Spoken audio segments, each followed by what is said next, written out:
Yang pertama dapat disampaikan adalah bahwa Presiden meminta data-data dari daerah harus seluruhnya transparan. Dan gugus tugas telah meminta kepada gugus tugas provinsi, kabupaten, kota agar terintegrasi sehingga unsur-unsur yang ada baik dari kalangan TNI, Polri, dan BPBD itu bisa bersinergi dengan dinas kesehatan yang ada di kabupaten, kota, dan juga provinsi, sehingga data yang dilaporkan itu bisa real time dan juga bisa lebih akurat.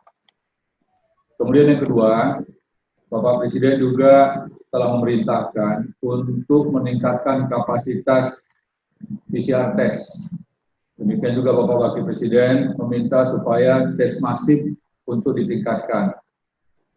Upaya ini sangat penting untuk bisa mengetahui masyarakat yang telah positif setelah dilakukan pemeriksaan sehingga bisa dilakukan langkah-langkah untuk isolasi mandiri, termasuk juga untuk dirujuk ke rumah sakit tertentu. Kemudian juga disampaikan di sini perintah Bapak Presiden untuk meningkatkan kapasitas laboratorium yang semula hanya ada 3, kemudian berkembang 12, dan saat ini 29 menuju ke 52 dari 79 laboratorium yang tersebar di seluruh tanah air. Demikian juga Bapak Mendristek, Kepala Badan Riset dan Inovasi Nasional juga telah membantu lembaga Ikman agar kapasitas pemeriksaannya ini juga bisa lebih banyak lagi. Demikian juga beberapa swasta yang nantinya akan berpartisipasi dalam peningkatan PCR test yang bekerja sama juga dengan Kementerian Kesehatan, kemudian juga dengan BUMN. Kemudian yang ketiga, Bapak Presiden memberikan apresiasi kepada sekelompok dan sejumlah daerah yang telah melakukan upaya gotong royong. Ada beberapa daerah yang telah melakukan isolasi mandiri dan terlihat adanya kepedulian dari warga di sekitarnya untuk memberikan partisipasi, untuk memberikan bantuan. Pak Presiden mengharapkan seluruh daerah bisa mengikuti langkah-langkah yang sudah sangat baik yang telah ditunjukkan oleh masyarakat kita. Kemudian dalam hal ini juga ternyata masih ada sejumlah masyarakat yang belum begitu patuh dalam mengikuti pembatasan sosial berskala besar. Beliau tadi mengingatkan kita semua untuk meningkatkan disiplin, baik itu disiplin pribadi maupun juga disiplin kolektif. Disiplin pribadi akan bisa jauh efektif kalau juga diimbangi oleh disiplin kolektif. Artinya apabila ada 1-2 orang warga yang tidak disiplin, maka harus ada keberanian, harus ada kepedulian dari yang lain untuk saling mengingatkan. Termasuk juga beberapa kali Bapak Presiden menekankan ulang kepada sejumlah pejabat, menteri, tentang pentingnya selalu mengkampanyekan jaga jarak, pakai masker, selalu cuci tangan, jangan memegang mata, hidung, dan mulut ketika tangannya belum bersih. Kemudian juga Bapak Presiden telah memerintahkan beberapa menteri untuk meningkatkan upaya memutus mata rantai penularan.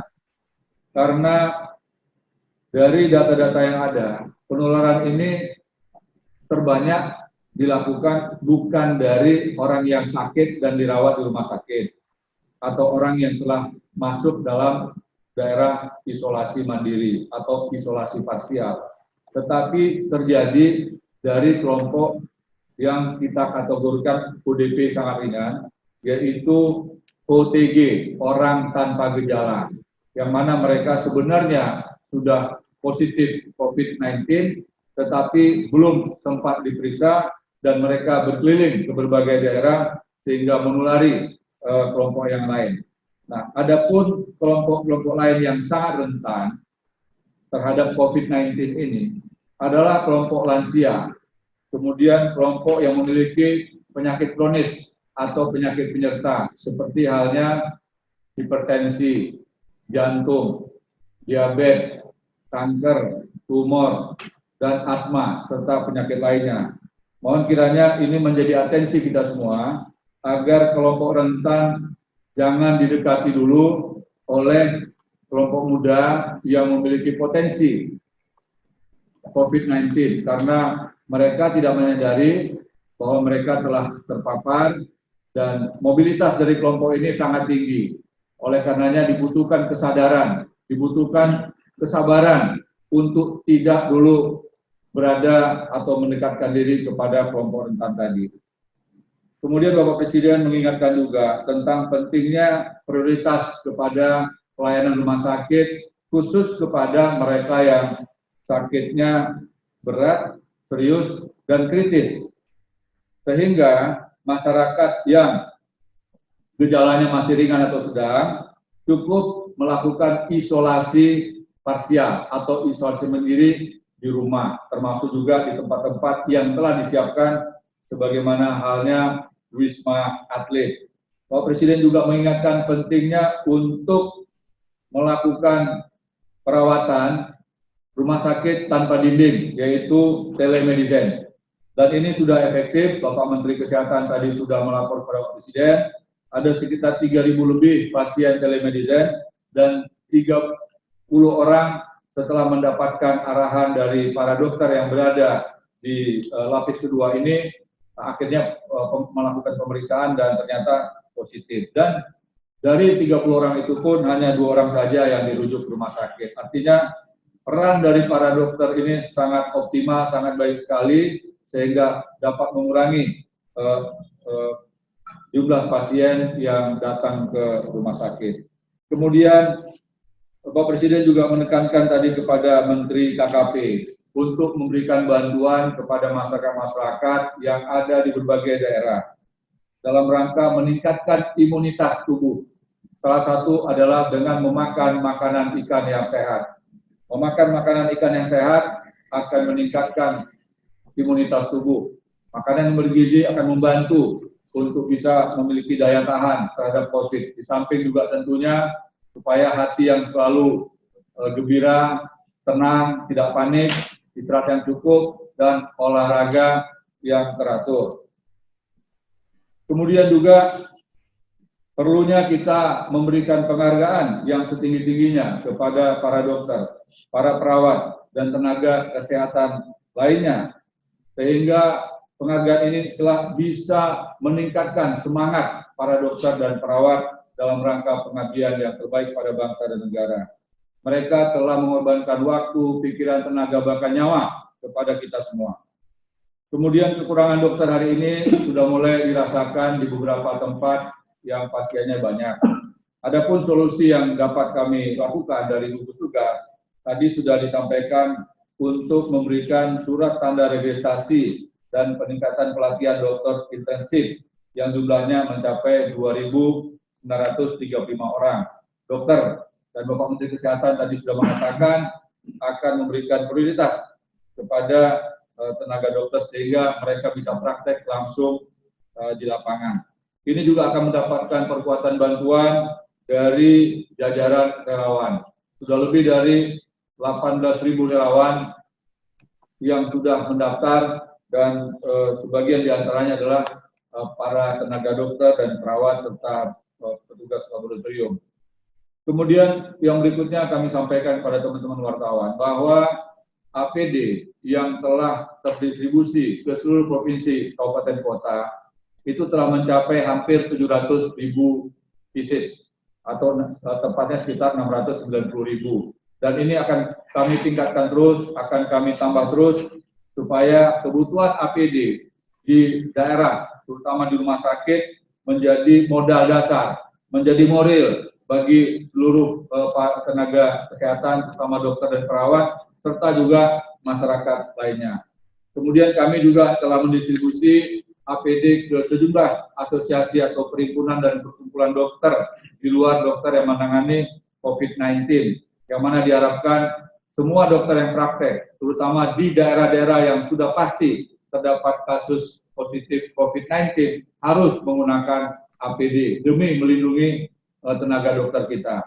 Kemudian juga menyangkut ventilator. Kita akan berupaya meningkatkan kemampuan produksi ventilator dalam negeri. Karena untuk mendatangkan ventilator dari luar negeri juga tidaklah mudah, karena sebagian besar negara hari ini sangat membutuhkan ventilator. Dan kita harapkan kerjasama dengan berbagai macam perguruan tinggi, para periset, termasuk juga swasta dan juga Badan Riset Nasional, Badan Riset dan Teknologi serta Inovasi Nasional, ini bisa membantu memberikan dukungan ketersediaan ventilator.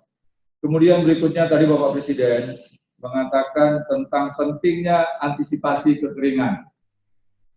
Sesuai dengan masukan dari FAO bahwa akan terjadi krisis pangan pada tahun ini karena diakibatkan oleh dua hal, yaitu COVID-19 sendiri dan juga masalah kekeringan. Sehingga diharapkan peningkatan pangan nasional kita bisa lebih bagus, dan juga ketergantungan impor harus segera dihilangkan, karena bisa jadi beberapa negara yang selama ini menjadi negara yang memberikan kebutuhan pangan kita, mungkin saja ke depan tidak bisa memenuhinya. Kemudian untuk masyarakat yang sudah terlanjur mudik, ini sudah beberapa kali disampaikan Pak Presiden, untuk betul-betul melakukan isolasi mandiri atau isolasi parsial, terutama di tingkat RT, RW, dan juga desa atau kelurahan. Karena beberapa di antara mereka yang baru pulang dari kota besar, ini berpotensi menulari saudara-saudara kita yang ada di kampung. Kemudian juga Bapak Presiden dalam rangka meningkatkan disiplin, masyarakat meminta supaya TNI dan Polri bisa membantu dengan cara-cara yang persuasif, sehingga diharapkan kesadaran masyarakat untuk meningkatkan disiplin ini betul-betul bisa dilaksanakan. Kemudian berikutnya menyangkut masalah sosial, rekan-rekan wartawan sekalian, dari beberapa laporan yang disampaikan oleh para menteri, terdapat sekitar 1,6 juta warga negara kita yang telah mendapatkan PHK dan dirumahkan, sehingga Bapak Presiden menugaskan untuk segera diberikan kartu prakerja. Kemudian juga segera dimulai minggu ini bantuan-bantuan sosial yang melalui program sosial safety net, sehingga masyarakat yang terdampak terutama di Jabodetabek ini bisa segera mendapatkan dukungan, terutama bantuan sembako yang nantinya berasal dari Kementerian Sosial, termasuk juga sejumlah tenaga kerja kita yang berada di Malaysia telah diperintahkan Presiden untuk segera diperhatikan secara terus-menerus sehingga mereka tidak kekurangan kebutuhan bahan makanan. Kemudian menyangkut masalah warga yang berasal dari luar Jakarta tetapi tidak mendapatkan bantuan, ini Bapak Presiden meminta kepada Kapolri untuk memberikan dukungan kepada kelompok tersebut. Kemudian himbauan terakhir adalah yang berhubungan dengan masalah jenazah. Sekali lagi, gugus tugas mengingatkan kepada seluruh tokoh-tokoh di daerah untuk bisa menyampaikan pesan kepada masyarakat agar tidak menolak jenazah yang dimakamkan, yang tempatnya tentu telah diatur sesuai dengan protokol kesehatan. Jenazah-jenazah ini merupakan kewajiban kita untuk kita rawat dan untuk kita makamkan sebagaimana layaknya. Sekali lagi, perlu partisipasi dan juga dukungan dari segenap tokoh-tokoh yang ada di seluruh wilayah nasional kita. Yang pertama saya jelaskan, gugus tugas ya ini belum ada penolakan ya, tetapi kita meminta untuk melengkapi persyaratan ya, karena beberapa daerah persyaratannya itu sangat minimal.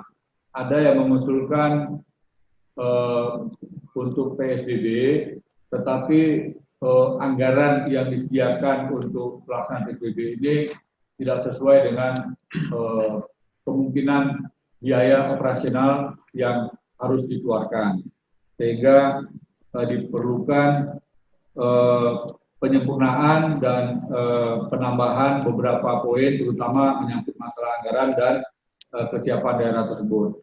Sementara ini, Mas Bayu, sudah ada beberapa kabupaten kota yang telah mendapatkan penetapan selain Jakarta, yaitu Banten. Banten itu ada 3, yaitu Kota Tangerang Selatan, Kota Tangerang, dan Kabupaten Tangerang. Kemudian Pekanbaru, Kota Pekanbaru. Kemudian berikutnya lagi adalah Provinsi Jawa Barat, yaitu Kabupaten Bogor, Kota Bogor, Kota Depok, Kota Bekasi, dan Kabupaten Bekasi selain Jakarta. Nah, yang lain sudah ada beberapa usulan, tidak ditolak, tetapi kita minta untuk disempurnakan.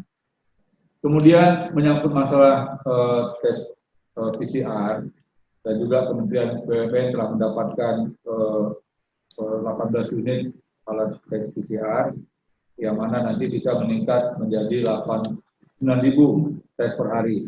Nah, bagaimana dengan ketersediaan reagen, apakah sudah mendukung, dan bagaimana upaya peningkatan lainnya. Ini memang perlu kita upayakan secara maksimal, karena masa puncak untuk di negara kita diprediksikan akan terjadi pada 5 atau 6 minggu yang akan datang. Kemudian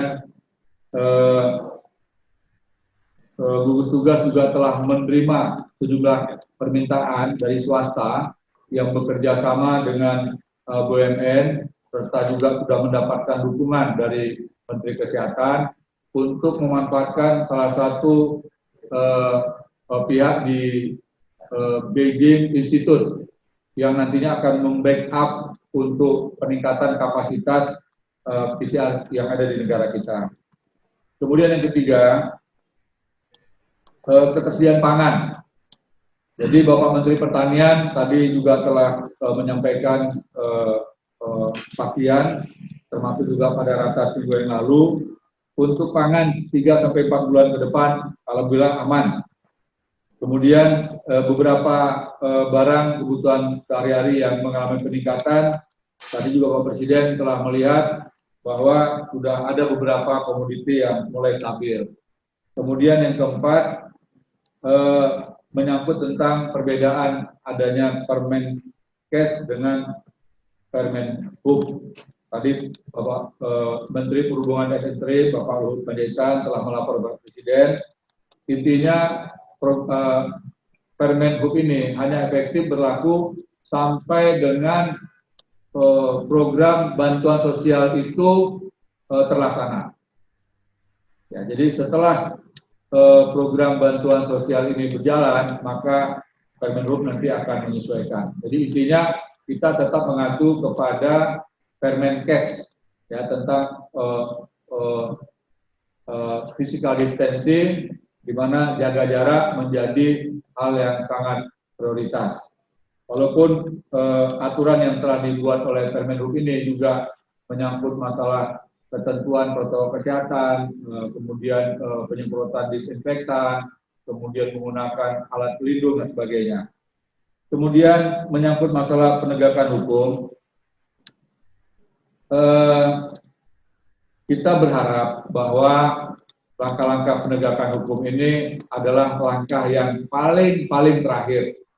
Pendekatan kita adalah pendekatan komunikasi.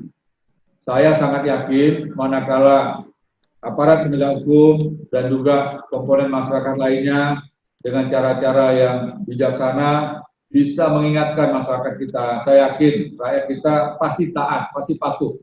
Karena ini semuanya dilakukan demi keselamatan diri sendiri dan juga keselamatan orang lain. Seseorang belum tentu dirinya aman karena belum mendapatkan tes. Bisa saja yang bersangkutan itu sudah positif COVID-19, tetapi berada di sekitar daerah yang kehadirannya, mohon maaf, bisa menjadi penebar maut. Penebar maut bagi siapa? bagi kelompok rentan. Siapa kelompok rentan itu? Adalah lansia, balita, dan mereka yang tadi sudah saya katakan memiliki penyakit kronis, hipertensi, kemudian jantung, diabetes, kemudian kanker, tumor, dan juga asma, serta beberapa penyakit kronis lainnya. Kalau ini dibiarkan dan kelompok yang tadi saya sebut dengan kata-kata orang tanpa gejala ini berada di tempat-tempat yang di sekitarnya terdapat kelompok rentan, ini sangat-sangat berisiko. Oleh karenanya kesadaran individu harus diimbangi dengan kesadaran kolektif. Mereka yang menyadari sebagai bagian dari kelompok rentan untuk selalu jaga jarak.